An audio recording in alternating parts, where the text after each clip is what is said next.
Good morning. Happy Bank Holiday Monday. Here we are at the end of May. Dear, oh dear. Well, and we are looking at 2 Corinthians 4, verses 7 to 12. And we have at the beginning of it this strange picture, really.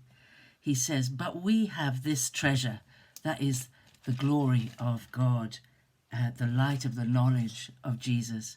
We have this treasure in earthly vessels. In earthly vessels.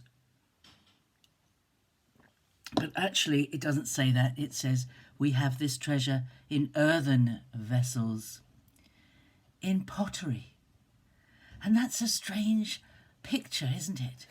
I mean, who puts treasure in earthen vessels? Nobody does. If you've got treasure, you put it in a strongbox or in a safe or in a metal container.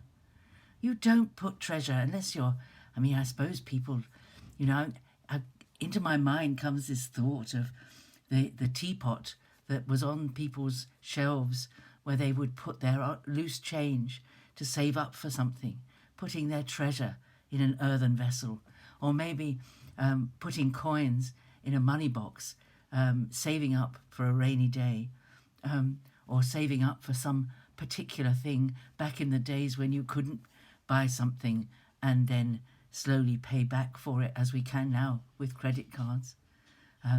When we used to have a money box and put our pennies in. Gosh. But this strange picture, this treasure in earthen vessels, what does he mean? He means the earthen vessel he's talking about is his body. Paul knew very well that his body was frail.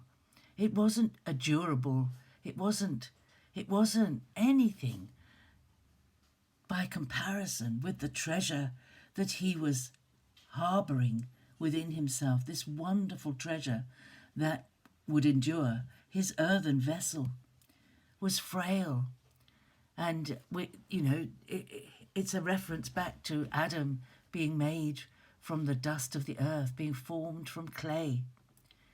But the fragility of his body was very apparent to him, because he says in the next few verses, we were afflicted in every way, but not crushed, perplexed, but not given to despair, persecuted, but not forsaken, struck down, but not destroyed, always carrying in the body, the earthen vessel, the death of Jesus, so that the life of Jesus may be also made manifest in our bodies. There's nothing to boast about in the human frailty, in the human body. What the treasure is something eternal. The treasure is hidden within us, and we share the treasure. We bring it out for others to look at, to see the beauty of the treasure that we have been given the grace to hold within us. That wonderful treasure of knowing Jesus. What a difference it's made to our lives to know Jesus. That treasure within us. And the frailty, but even when he suffered, and he did suffer a great deal, he did not become crushed. He did not feel forsaken. He didn't give in to despair. He had every reason to.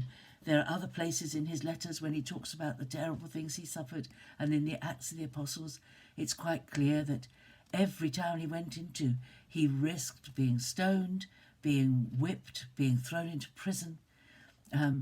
He wasn't received with open arms everywhere he went. There was always a division between light and darkness, that as he preached and talked about the treasure he held, that treasure divided people into light and darkness. And the stark contrast between how those people who received the word treated him and those who rejected him treated him is there for all to see in the Acts of the Apostles.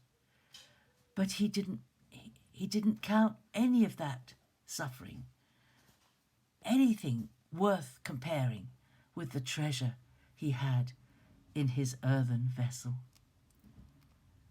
The life we live here is a transitory life, but the treasure, Jesus said it, didn't he? Do you remember he said, where your treasure is, there is your heart also. I think that's in Matthew 5, where it says, lay up for yourselves treasure in heaven.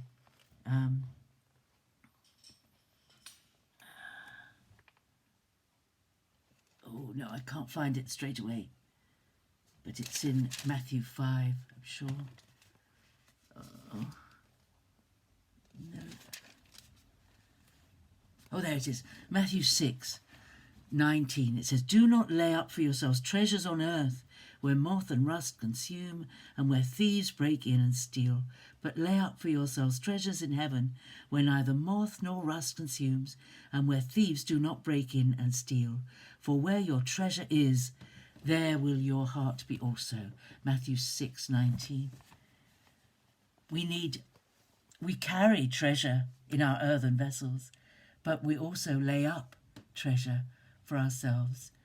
Treasure that will endure, treasure that will be waiting for us. When we eventually go home, there will be treasure if we've laid it up.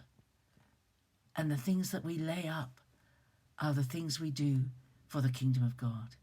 The things we do, the things we say, the people we help, those we give hope to, those whose life we bless with the things we say and do. Those treasures will never be corrupted.